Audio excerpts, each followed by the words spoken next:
Hello and a very warm welcome to Rajya Sabha TV. I'm Tina Jha with Verdict 2014, featuring all the news and updates in the assembly elections in Maharashtra and Haryana. First up, the headlines. Top leaders launch high voltage campaign in two states. Prime Minister Modi and Congress President Sonia Gandhi cross swords in Maharashtra. Shiv Sena welcomes MNS chief's overture, says alliance of estranged cousins cannot be ruled in a post-poll scenario.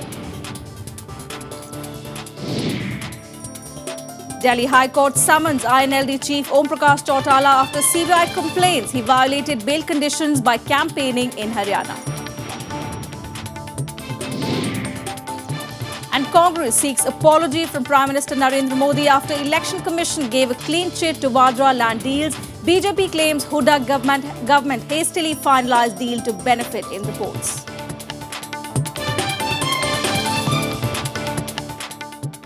It was a hectic day of campaigning in Maharashtra. Prime Minister Narendra Modi, Congress President Sonia Gandhi and several other top leaders addressed several rallies in different parts of the state, seeking votes for their parties and taking jibes at each other. Here's a look.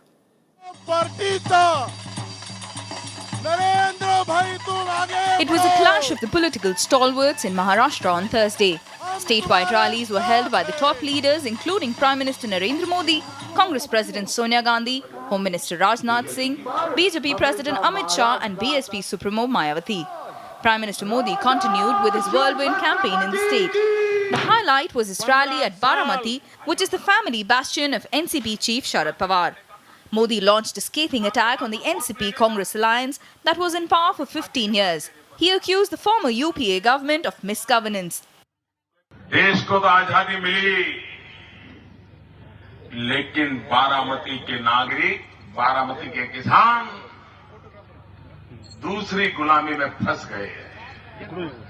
ऐसे लोगों ने यहां कब्जा कर लिया, ऐसे लोगों ने कब्जा कर लिया, न आपका खेत सलामत है, न आपकी जमीन सलामत है, न आपके सपने सलामत है। यहां का किसान अपने हकों की लड़ाई लड़ रहा है और मैं आपको विश्वास दिलाता हूं भाइयों, आने वाले दिन सच्चे अर्थ में आपके लिए आजादी का अवसर लेकर के आएंगे 15 अक्टूबर को।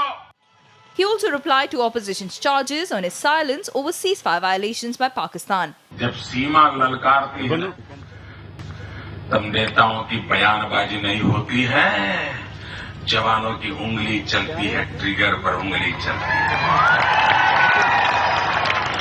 और मैं देश के जवानों को बधाई देता हूं, सीमा पर बैठे हुए जवानों को बधाई देता हूं। उन्होंने हिम्मत और हौसले के साथ अपनी ताकत का परिचय दे दिया है।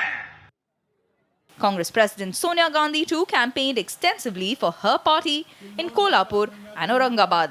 In her poll speech, Sonia accused the BJP of spreading hatred in the society. जात पात, धर्म, भाषा और संप्रदाय के नाम पर भेदभाव करने वालों के जाल में नहीं फंसना।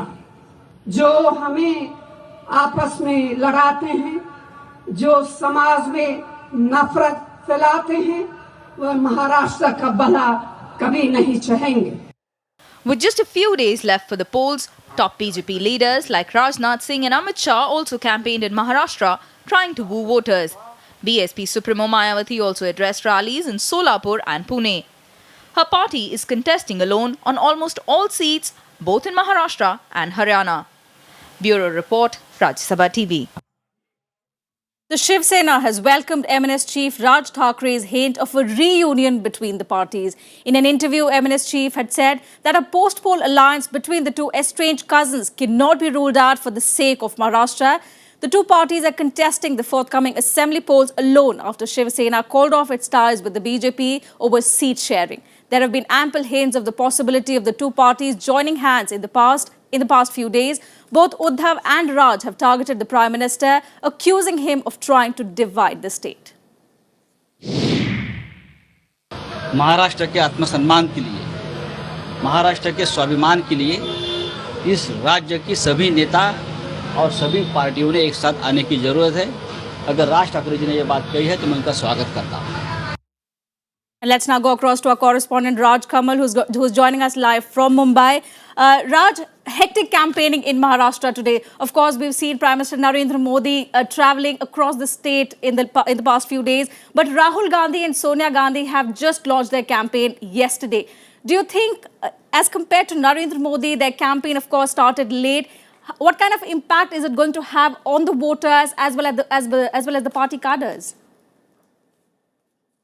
Even the Congress party and NCP, they have released their manifestos first, but their top leaders have hit the ground very late, as you rightly said, because Narendra Modi and his team in Maharashtra has a very well-planned strategy to introduce their party leaders and senior party cadres, including union ministers. They're all here. Even the chief ministers like Shivraj Singh Chauhan and Vasundhara Raje Scindia, they were also touring. So BJP had a strategy which was inactive for the last 2 months, but Congress acted very late because they were struggling with the alliance with NCP for the last 1 month. Even in his interview to Rajya Sabha TV, former Chief Minister Prithviraj Chavan told that they lost their time, the last 1 month crucial time in these hectic negotiations with NCP and Congress. And Sonia and Rahul, they were out of country for 1 month. So that all these things have impacted, Tina. That is why Congress has a bit, on the back door when it comes to these campaign rallies.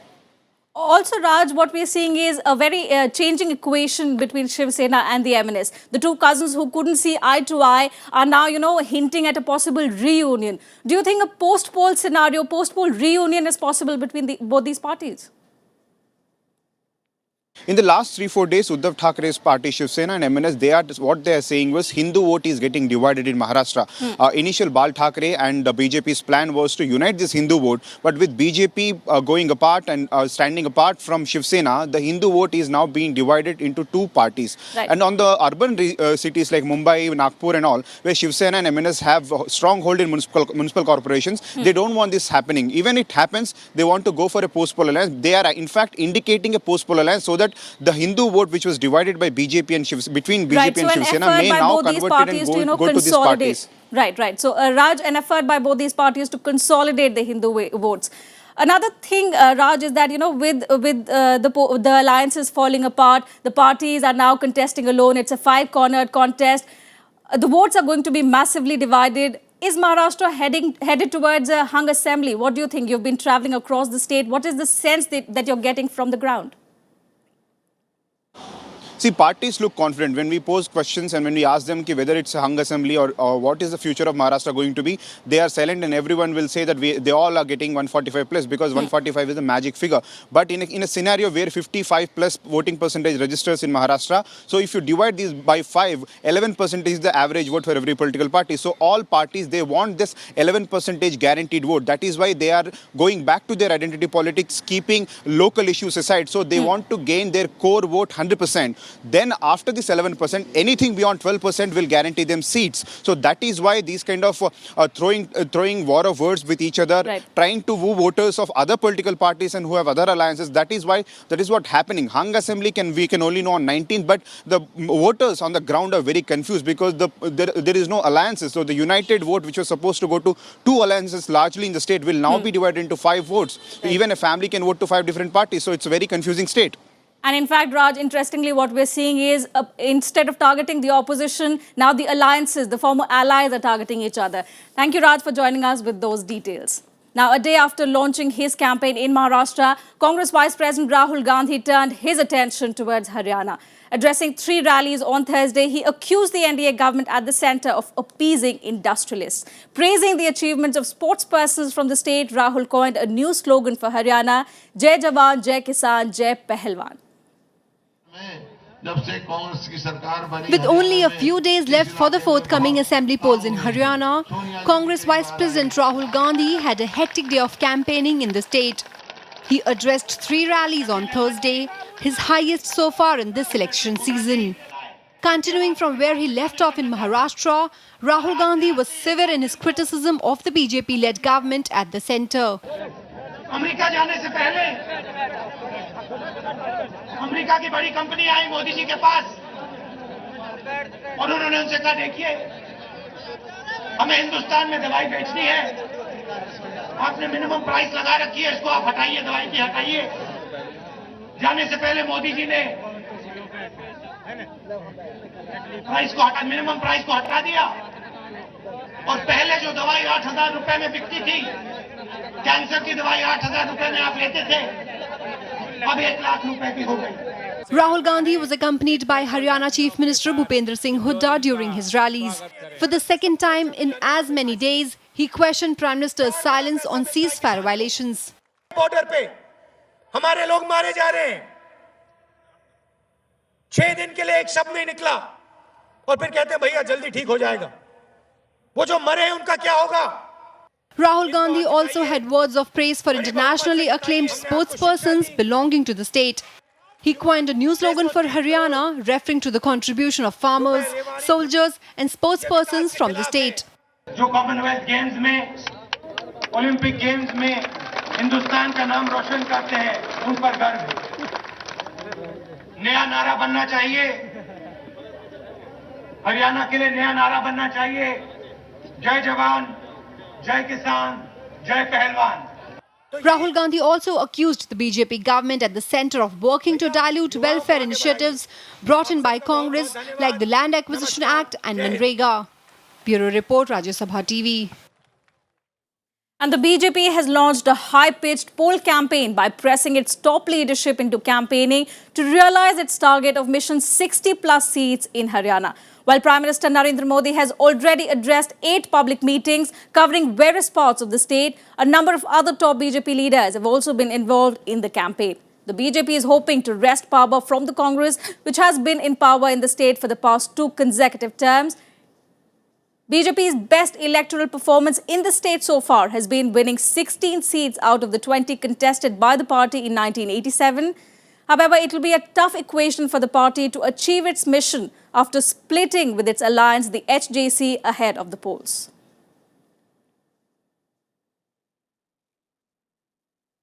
And a day after the Election Commission gave a clean chit to Robert Vadra's land deals, Congress sought an apology from Prime Minister Narendra Modi. On Monday, Modi had asked the poll panel to take a serious note of Hooda government in Haryana clearing the deal between Vadra and DLF. The Congress hit back on Thursday, saying that the Prime Minister should not embarrass his position by making false allegations in the matter. However, the BJP stuck to its allegations that the Hooda government finalized the deal hastily to benefit in the forthcoming polls. BJP has ended up with an egg on its face. They wanted to give a bad name to the Congress by raking up this issue, but finally where they are. And that's why I feel that the Prime Minister of this country has lowered the dignity of his office by making sensational and false allegations.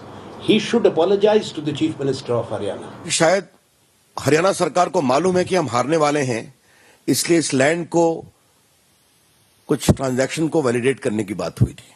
Truth has a very uncanny habit of appearing and reappearing, at times with conclusive evidence. And in what could be the end of Om Prakash Chautala's campaign trail in Haryana, the Delhi High Court has asked the convicted leader to appear before the court on Friday. The court's order came after the CBI sought cancellation of Chautala's interim bail, claiming he violated his bail conditions by campaigning for the assembly polls. Convicted in a recruitment scam, Chautala was granted bail on medical grounds. The INLD chief has already held multiple rallies in the state, claiming to form the next government. He was asked by the court to surrender by the 17th of October. With that, we slip into a very short break here. But up next, we take a look at why water conservation initiative in Maharashtra's Shirpur is a hit. The details after this very quick break. Don't go anywhere.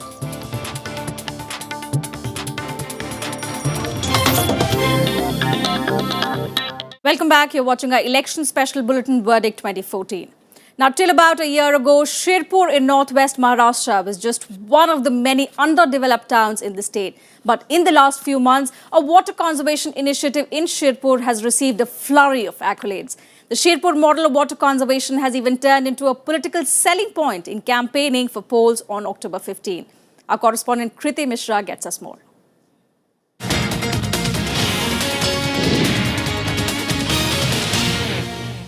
At Shirpur, water conserved means money earned. But earlier, there were no reservoirs or irrigation canals, no development and no attention of the political bigwigs.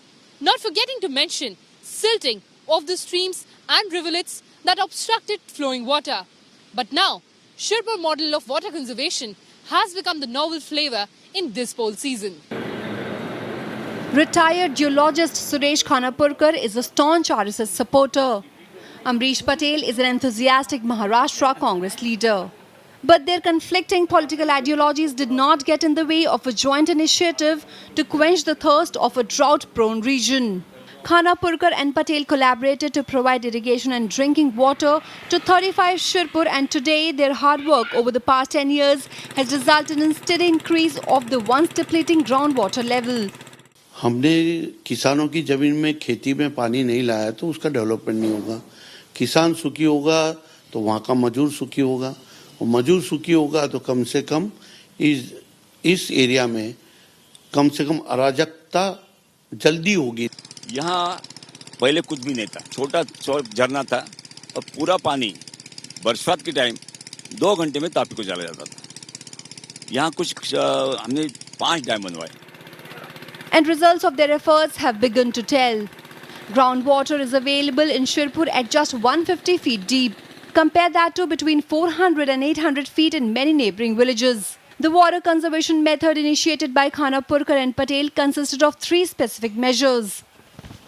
The first is well recharging using canal water. Secondly, cement structures or bunds on streams. And third, widening and deepening of streams. And what a difference these measures have made to the lives of Shirpur's farmers. In one of the most arid regions of the state, average per capita income has gone up a whopping 1 lakh rupees per year. अभी पानी आ गया तो फिर हमारी जिंदगी बदल गई। भिंडी, टमाटर और दाड़िम लगाया अभी और कपास ये मिलने लग गया। इसके मतलब हमारा जिंदगी अच्छा हो गया ऐसा।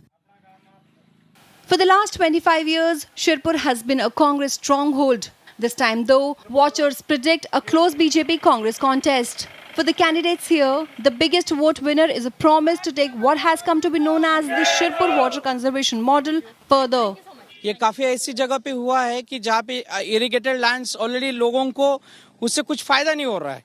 ये ऐसी जगह पे ले जाना ज़रूरी है कि जहाँ पे वो पानी वहाँ पे नहीं है, तो उसके वो मॉडिफिकेशन ज़्यादा। जो वाटर कॉन्सर्व जो हमारे मतदार संघ में चल रहा है वो ज़्यादा से ज़्यादा बढ़ाने की कोशिश हम करने वाले हैं, क्योंकि उसमें क्या फ़ायदा है।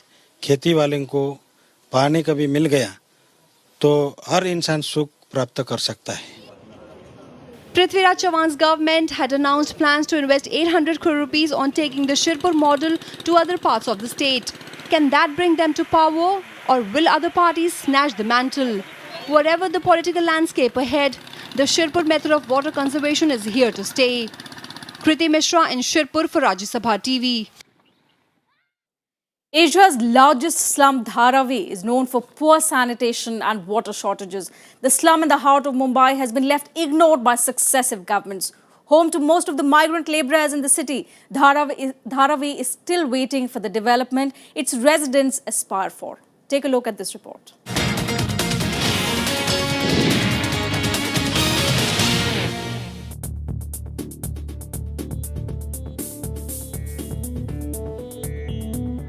Dharavi, Asia's largest slum, is spread over 200 hectares between high rises of southern Mumbai. Population density ranges from 3,000 to 8,000 people per acre. That means you find at least 50 people around you anytime at almost every place. Most of these people settled here are labourers who have migrated for daily wage works and settled in for free of cost. Drinking water and sanitation are the biggest problems for people living in Dharavi. Contaminated diseases and seasonal fevers are a routine feature here. 65-year-old Tarabai, who came here in 1970s, explains her plights. Long-term illness has made her and 2 of her sons incapable to go out and work. For the family, life is miserable, but for the occasional help from neighbours and NGOs.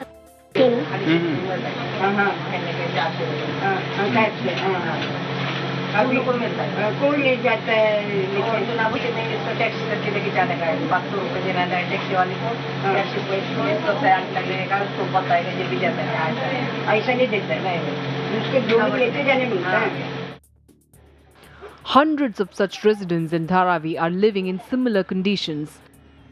Government's old age pension scheme and housing scheme doesn't apply here. Like I want the government to do that. See, you can see these two boys and the woman who is her mother, their mother, who is very helpless. Okay, even they are getting some, I think so, from government, some just 400 or 500 rupees. But the government is asking them to come by. They cannot go by walking or train because they are paralyzed. Mother is there. So, but the government is asking take the children and go to the place, and then only they'll get the money. So it is very, very difficult. During Shiv Sena BJP regime, the Maharashtra government introduced slum rehabilitation scheme which promised free housing to all those who settled in Mumbai before 1995. Later, the Congress NCP government has extended that by 5 more years. But there has been no change in the situation. People in Dharavi live in these adverse conditions out of compulsion. None of them want this kind of life. They have no option but to look for a job for their survival. With camera person Prem, Rajkamal Rao, Rajya Sabha TV. Well, that's all we have for you in this edition of Verdict 2014. But before we wind up, we leave you with a report by our correspondent Ravindra Sharan. Development shortfalls and soaring unemployment remain the major election issues in Fatehabad district of Haryana. The incumbent Congress MLAs in the 3 constituencies here face a tough fight from the BJP, Haryana Janhit Congress and the INLD. That's all. Goodbye and thanks for watching.